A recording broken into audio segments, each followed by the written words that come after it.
कारण ज्वार भाटा बना। तब से लेकर आज तक हमारे सौर मंडल में ठहराव आया है। अब दूसरे ग्रह से पृथ्वी के टकराने का डर नहीं है, लेकिन दूसरे टक्कर हमें रोज प्रभावित करते हैं। कुछ खास टक्करों में शामिल है हमारा सूर्य भी। फिक्र न करें, इतनी जल्दी धरती जाकर सूरज से टकराने वाली नहीं है। हमारा परिक्रमा पथ नियंत्रित है और अरबों सालों तक ऐसा ही रहना चाहिए। लेकिन धरती पर हर जीवन निर्भर है सूर्य में होने वाली टक्करों पर।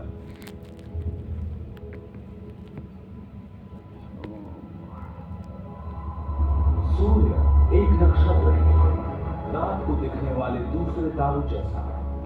बहुत पास है इसलिए अलग दिखता है, एक बड़ा चमकीला सुनहरा पिंड। लेकिन सूर्य में कुछ भी सुहाना नहीं है। ये जो गहरे निशान देख रहे हैं सौर धब्बे हैं। प्रत्येक धब्बे का आकार पृथ्वी जितना। सौर धब्बे का रंग गहरा दिखता है क्योंकि सूरज पर ये सबसे ठंडे स्थान है। तापमान 4400 डिग्री सेंटीग्रेड। बाकी का सूर्य तो और भी गर्म है। दूसरे नक्षत्रों की तरह सूर्य की ऊर्जा भी सूक्ष्म कणों यानी प्रोटॉन के टकराव से निकलती है। हर सेकंड सूर्य में असंख्य प्रोटॉन टकराते और बुझते रहते हैं, जिससे असीमित परिमाण में ऊर्जा निकलती है। अधिकतर ऊर्जा सूर्य को प्रकाशवान बनाती है। इनमें से कुछ के कारण सूर्य की सतह पर चार्ज कणों की निरंतर धारा बहती है, जिसे सौर पवन कहते हैं, और जो करोड़ों मील प्रति घंटे की रफ्तार से सौर मंडल में निकलती है।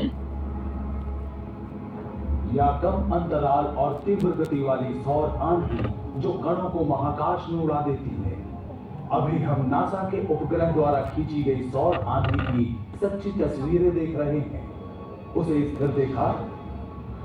सौर आंधी का बादल उपग्रह से टकराया और चित्र लेने वाले उपकरण पर छा गया।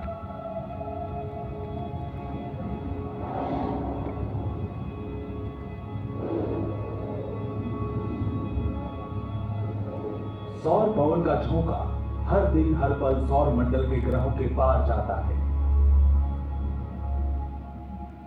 ये इतना शक्तिशाली है कि इसका संपर्क मात्र ही हमारे वातावरण की ऊपरी सतह को उड़ा ले जाए, अधिकांश पानी सोख ले और धरती पर जीवन का विकास परिवर्तित हो जाए।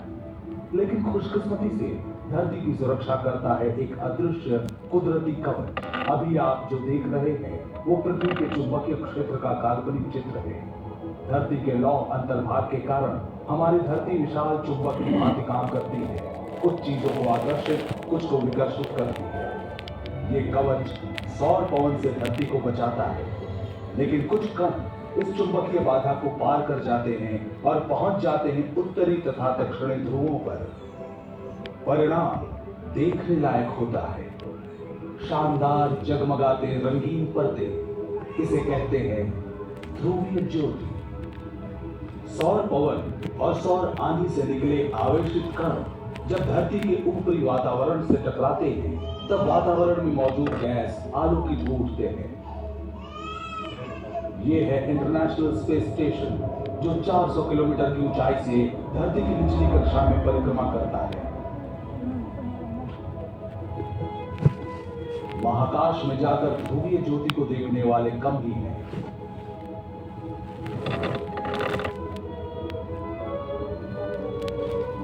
जिस टक्कर के कारण ये ज्योति निकलती है वो धरती की सतह से 100 से 480 किलोमीटर के बीच होती है। जहाजों के उड़ान पथ से भी ऊंचा।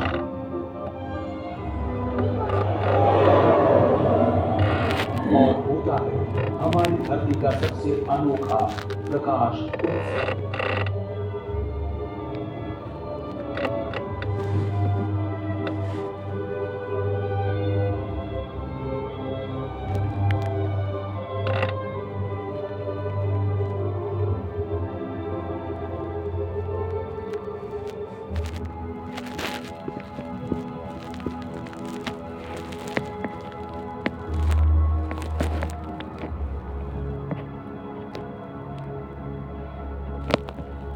लेकिन जैसा कि हम देख चुके हैं, हर टक्कर का परिणाम खूबसूरत और हानि रहित नहीं होता।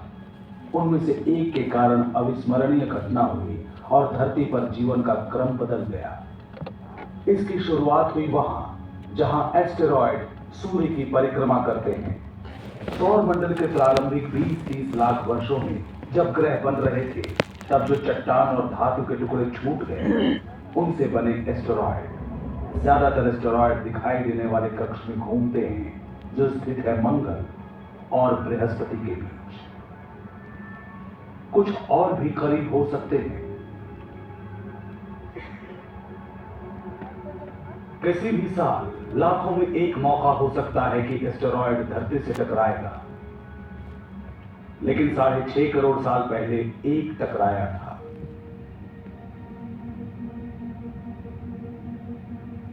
यह लगभग 12 किलोमीटर चौड़ा था, 65,000 किलोमीटर प्रति घंटे की रफ्तार से बढ़ रहा था, सीधा पृथ्वी की ओर। लेकिन हम जिसे जानते हैं, तब पृथ्वी ऐसी नहीं थी। मनुष्यों के अस्तित्व में आने से बहुत पहले, जब विशालकाय डायनासोर्स घुमा करते थे यहाँ, उनके दुर्भाग्य से सब बदलने वाला था।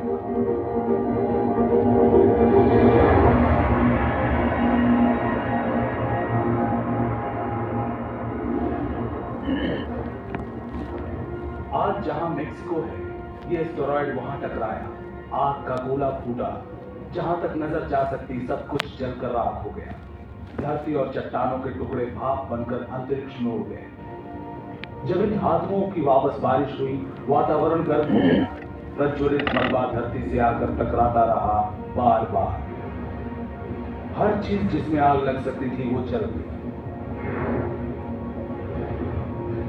1 घंटे तक धरती में चारों ओर तापमान 300 डिग्री सेंटीग्रेड से भी अधिक हो गया, किसी भट्टी के समान गर्म। चारों ओर धुआं और राख फैल गई। 6 महीने तक इतना अंधेरा कि अधिकतर पौधे न उग सके। टक्कर से हुए महाविनाश और ज्वालामुखी विस्फोटों तथा बदलते समुद्र के स्तर के बीच धरती पर मौजूद 3/4 जीवन रूप खत्म हो गए। डायनासोर्स का दौर खत्म हो गया था, लेकिन जीवन नहीं रुकता और उस बार भी जीवन बचा। कुछ डायनासोर्स बच गए, क्रमिक विकास होकर बन गए आज के पक्षी। कुछ स्तनपायी भी बचे, इनका भी नया उद्भव हुआ। सच तो यह है कि वो टक्कर न होती तो हमारा वर्तमान भी ऐसा न होता।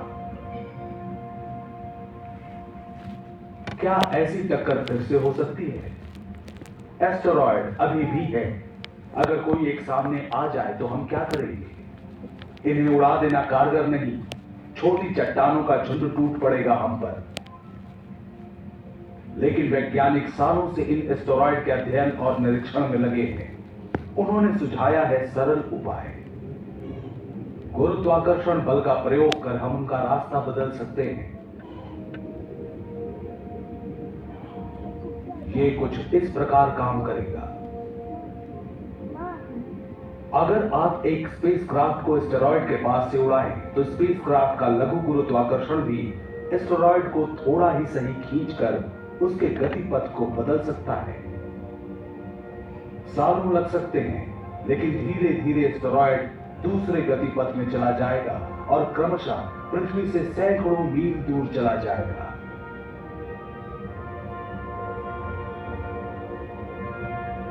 कुछ 100 मील की दूरी भी काफी नहीं है,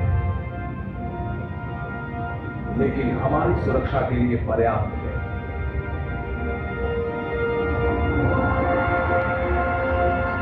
आज ये सिर्फ एक सोच है, लेकिन सही लगती है।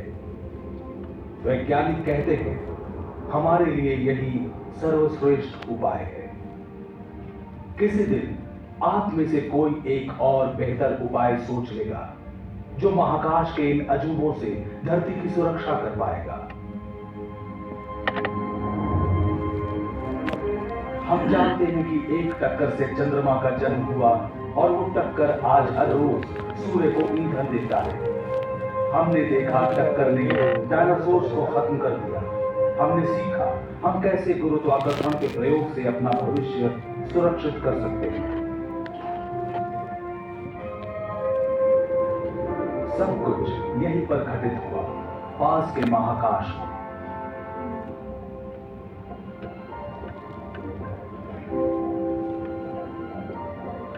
लेकिन बाकी ब्रह्मांड का क्या और भविष्य का क्या? महाकाशीय टक्करों का क्या असर होगा हम पर?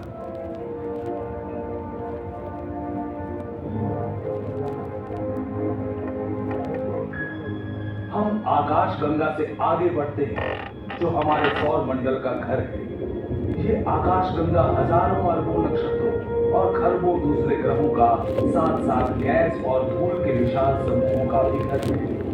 गैलेक्सी के नक्षत्र एक दूसरे से इतनी दूर हैं कि टकराने की संभावना न्यूनतम है, लेकिन अपवाद तो होते ही हैं। चलिए हमारी गैलेक्सी के मुहाने पर पल भर ठहरते हैं। जो नक्षत्र हमारे पास से गुजर रहे हैं वो गोलाकार समूह का हिस्सा है। यहाँ सभी तारे ऐसे ठूंसे हुए से रहते हैं कि कभी कभी आपस में भिड़ जाते हैं। ऐसा अमूमन नहीं होता, यहाँ भी लाखों वर्षों में एक बार ऐसा होता है।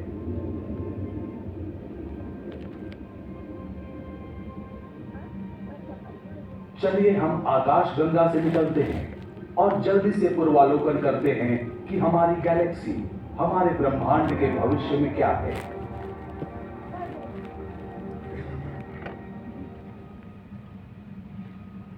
भविष्य में अरबों वर्ष आगे आ गए हैं हम, पृथ्वी से 5 लाख प्रकाश वर्ष दूर। देखिए आकाश गंगा पड़ोस की गैलेक्सी एंड्रोमेडा से टकराने वाली है। हमने इस दृश्य की गति बढ़ा दी है। आप हर सेकंड में प्रकाश वर्ष की गति से बढ़ रहे हैं। ब्रह्मांड की बाकी चीजों की तरह गैलेक्सी भी भ्रमणशील है। हालांकि एक दूसरे से काफी दूर है, पर गुरुत्वाकर्षण इन्हें बांधे रखता है। ये दो विशाल गैलेक्सियां एक दूसरे के इर्द गिर्द घूमकर महाकाश में नृत्य प्रस्तुत करेंगी। नजरें मिलाकर कभी पास आएंगी, कभी दूर जाएंगी। इन गैलेक्सियों में नक्षत्र और ग्रह दरअसल टकराते नहीं हैं, ये बहुत दूर होते हैं। वैज्ञानिक मानते हैं कि ये पास आकर गुजर जाएंगे। आपस में टकराएंगे गैस और धूल, जिनसे दोनों गैलेक्सी भर जाएगी।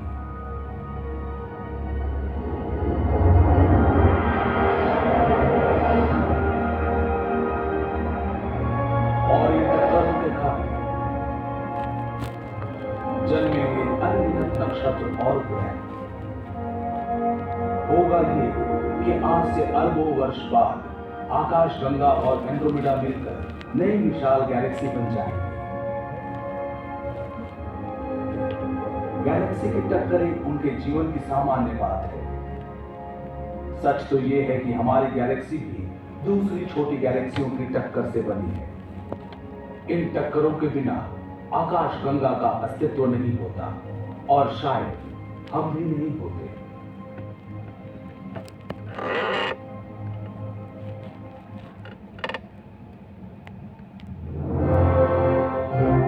महाकाश की अचरज भरी चकाचौंध वाली टक्करों ने उन चीजों को बनाया जो हमें यूं ही मिल गई।